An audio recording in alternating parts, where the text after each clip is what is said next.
Sylvie Bermann est notre invitée. Bonsoir. Bonsoir. Soyez la bienvenue sur TV5 Monde. Vous êtes diplomate, vous avez été ambassadrice en Chine, au Royaume-Uni, puis en Russie, et vous êtes l'autrice du livre Goodbye Britannia, publié aux éditions Stock. Alors commençons bien entendu avec ce titre, Goodbye Britannia. Au revoir la Grande-Bretagne, au revoir les Britanniques. La victoire du oui au Brexit, c'était il y a tout juste 5 ans. Demain, ça fera 5 ans jour pour jour. Pour vous, et vous le dites dans ce livre, ce référendum a marqué le début de l'ère populiste en Europe et même au-delà dans le monde. Pourquoi cet événement précisément ? C'est parce qu'à ce moment-là, personne ne pensait que le Royaume-Uni allait quitter l'Union européenne. Qu'il y a eu des phénomènes effectivement de nature populiste, de détestation des élites politiques, des élites financières, refus de l'immigration, considération de déclassement d'une certaine manière des oubliés de la mondialisation dans le nord du pays et réflexes identitaires. Et pourquoi je pense que c'est le coup d'envoi ? Parce que on a retrouvé la même chose avec Trump quelques mois après, et les deux événements paraissaient aussi impensables. Oui. Et donc après, vous avez des réflexes populistes ailleurs. Les Gilets jaunes, ça a été aussi un réflexe populiste. Vous en avez en Italie, vous en avez en Pologne, Mais en vous dites que Hongrie. le oui l'a emporté sur des arguments fallacieux, au fond. Vous dites même à un moment donné, Boris Johnson, par exemple, qui est un des Brexiteurs, qu'il est carrément un menteur. Est-ce que vous pouvez développer cette pensée ? Oui, en fait, tous les Brexiteurs ont utilisé de faux arguments. Vous avez eu l'argument de l'immigration avec la Turquie. Donc, Nigel Farage, qui était à la tête du Parti nationaliste, a dit on va avoir 70 ou 80 millions de Turcs qui vont arriver au Royaume-Uni quand ils adhéreront à l'Union européenne, ce qui est une ineptie totale.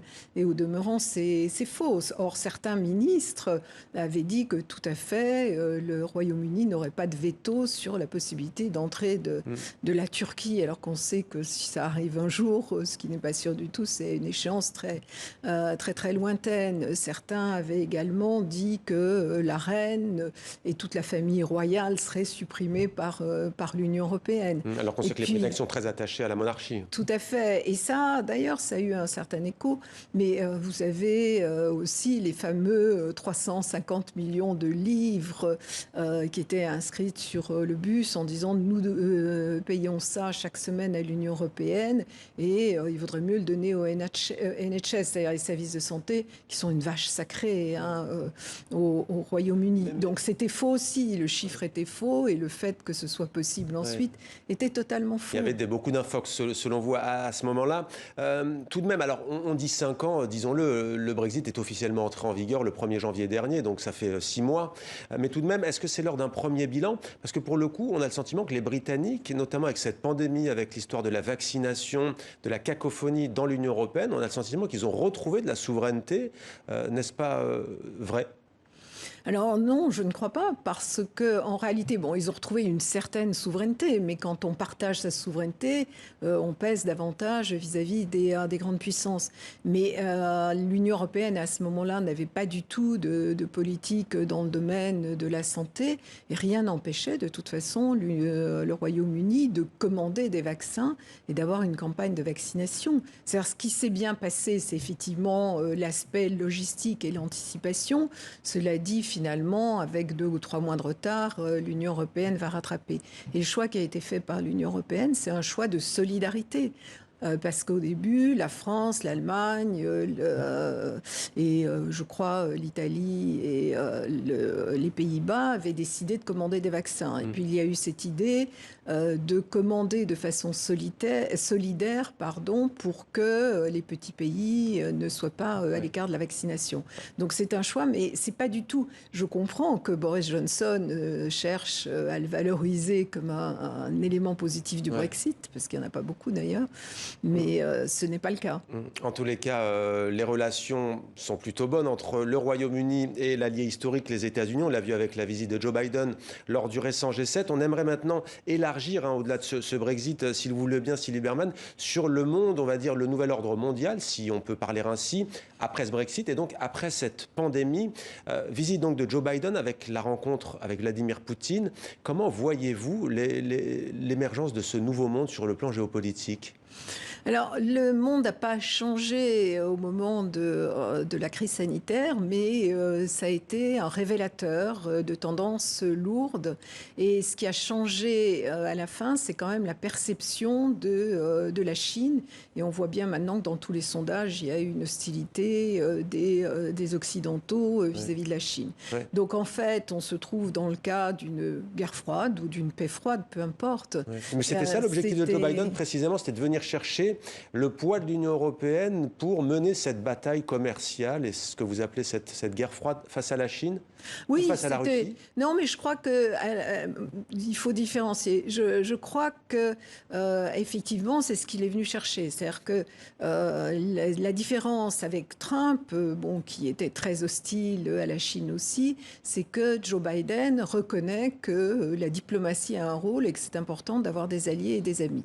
Donc c'est effectivement ce qu'il est venu chercher auprès du G7, auprès de l'Union européenne. Il y a eu un rapprochement très fort entre la Chine et la Russie récemment.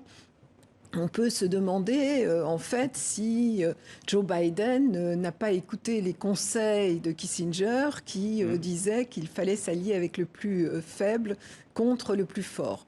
D'une certaine manière, c'était assez inattendu parce qu'il y a une forte hostilité bipartisane aux États-Unis à l'encontre de la Russie, mais il a fait le choix d'avoir un dialogue exigeant avec un certain nombre de lignes rouges, mais en tout cas, c'est un choix délibéré. En tout cas, la Chine poursuit, selon vous, sa politique de puissance géoéconomique. On a envie de vous dire, et l'Union européenne dans tout ça, comment peut-elle préserver sa liberté, exercer le rôle d'une puissance d'équilibre, si l'on peut dire, et ne pas sans cesse être dans les pas inféodés, si l'on peut dire, aux États-Unis?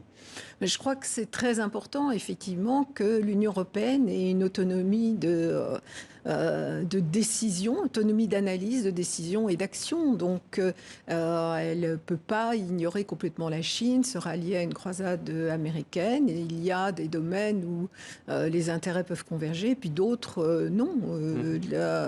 Les entreprises européennes y compris françaises, sont très présentes en Chine. Et puis, sur les questions climatiques, sur les questions de santé, peut-être de coopération en Afrique aussi, il est important de pouvoir coopérer avec la Chine. Ouais. Donc, en tout cas, pas d'alliance de nature idéologique. Ouais. Est-ce que la lecture, le schéma classique, vous parliez de guerre froide entre l'Est et l'Ouest, si on caricature les États-Unis, la Russie, la Chine de l'autre, est-ce qu'elle n'est pas un peu caduque? On parle de plus en plus de l'émergence de l'Inde, de l'Indonésie comme puissance aussi géoéconomique. Et j'aimerais là aussi parler du continent africain. La Chine a sans doute bien compris que son avenir, il se trouvait aussi en Afrique. D'ailleurs, pour les pays africains, sans doute pour le meilleur comme pour le pire. Quel est votre avis à ce sujet? Pas plus tard que ces dernières heures, au téléphone, Xi Jinping et Denis Sassou Nguesso, le président de la République du Congo, Congo-Brazzaville, se sont entendus pour la restructuration de la dette colossale de ce pays francophone d'Afrique centrale. Qu'est-ce que ça vous inspire? Oui, il y a une quinzaine d'années que la Chine a une politique africaine tout à fait cohérente et qui a fait le choix de fournir des infrastructures parce que ça permet le désenclavement de l'Afrique. Ils ont besoin de routes, d'aéroports. On voit Xi Jinping d'ailleurs lors de ce déplacement à Brazzaville. Oui, non, mais je crois que ce qui s'était passé, c'est que les Occidentaux s'étaient un peu détournés de l'Afrique, faisaient de l'aide à la gouvernance, ce qui n'a pas été très, très efficace, alors qu'il y avait encore besoin d'infrastructures. Ça ne veut pas dire que c'est une aide qui est parfaite, mais en même temps, les Africains y ont trouvé aussi leur intérêt et on constate d'ailleurs que la Russie commence à s'intéresser également à l'Afrique, plus pour des raisons de sécurité, et que cette politique chinoise, on commence à la retrouver également en Amérique latine. Ouais. Pourquoi? Donc, pour des raisons de sécurité? Ah non, parce que les Russes n'ont pas les mêmes moyens financiers que les Chinois.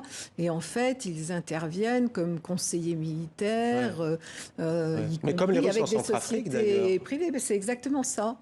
Je parlais des Russes, hein, là, j'ai Oui. peut-être fait. Oui, oui, oui. Donc les Russes ont fait ce choix-là et qui est très apprécié des Africains. J'étais encore à Moscou quand il y a eu le premier sommet entre l'Afrique et la Russie. 46 chefs d'État sont venus et étaient très contents de ces entretiens. Juste pour terminer, on a une petite minute, mais juste sur la question de la dette, est-ce qu'il n'y a pas un piège aussi là de la Chine, par exemple, qui est semble-t-il en train de se refermer sur un pays des Balkans, avec l'histoire de cette autoroute de Balboljaré. Je ne sais pas si vous en avez entendu parler, un projet titanesque.